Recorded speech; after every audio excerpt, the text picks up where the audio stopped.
नमस्कार दोस्तों, आपका स्वागत है आपके पसंदीदा शो नई राहें नई उम्मीदें में, जहां हम बात करते हैं भारत सरकार के अल्पसंख्यक कार्य मंत्रालय द्वारा किए जा रहे महत्वपूर्ण प्रयासों और योजनाओं की, जो अल्पसंख्यक समुदायों के उत्थान और सशक्तिकरण के लिए समर्पित हैं। चलिए आज के इस एपिसोड की शुरुआत करते हैं एक ऐतिहासिक खबर से। वक्फ संशोधन कानून 2025 8 अप्रैल से लागू हो गया है। ये विधेयक पहले लोकसभा में पारित हुआ और फिर 4 अप्रैल की सुबह राज्यसभा में 17 घंटे की लंबी बहस के बाद इसे मंजूरी मिली।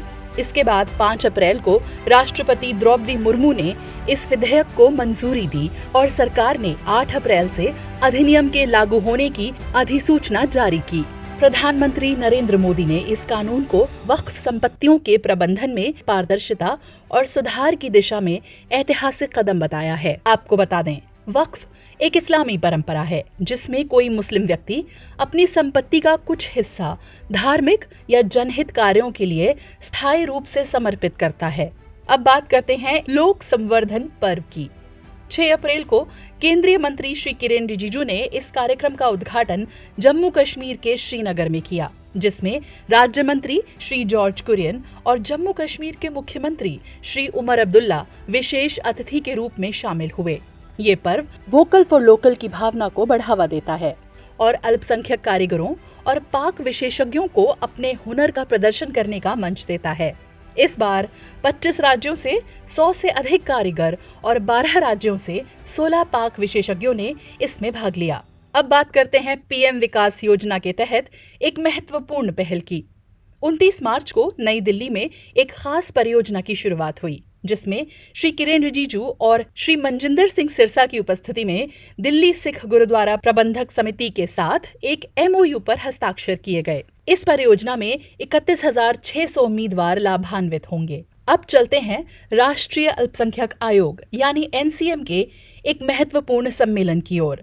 25 मार्च को नई दिल्ली में आयोजित इस राष्ट्रीय सम्मेलन में अल्पसंख्यकों की शिक्षा, समावेशन और सशक्तिकरण पर चर्चा हुई।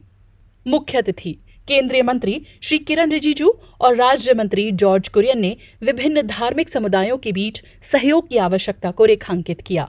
इसी कड़ी में एक और महत्वपूर्ण बैठक की चर्चा करें तो PMJVK योजना के अंतर्गत मिजोरम की परियोजनाओं की समीक्षा हेतु मंत्रालय के सचिव डॉक्टर चंद्रशेखर कुमार ने एक उच्च स्तरीय समिति की अध्यक्षता की। बैठक में आवश्यक बुनियादी ढांचे को मजबूत करने की और समावेशी विकास की रणनीतियां तैयार की गईं। अब नजर डालते हैं NMDFC की योजनाओं और आंकड़ों पर। वित्तीय वर्ष 2023-24 में 1,84,865 लाभार्थियों ने रियायती ऋण का लाभ उठाया, जिनमें से 90.57% महिलाएं थीं। वित्तीय वर्ष 2024-25 के लिए NMDFC ने 850 करोड़ रुपए का वितरण लक्ष्य तय किया है। ये थी कुछ महत्वपूर्ण पहलें और योजनाएं जो भारत को एक समावेशी, सशक्त और उज्जवल भविष्य की ओर ले जा रही हैं। अगले एपिसोड में हम फिर मिलेंगे नई जानकारियों और योजनाओं के साथ। तब तक के लिए धन्यवाद और जुड़े रहिए हमारे साथ। भागीदारी से भाग्योदय, अल्पसंख्यक कार्य मंत्रालय।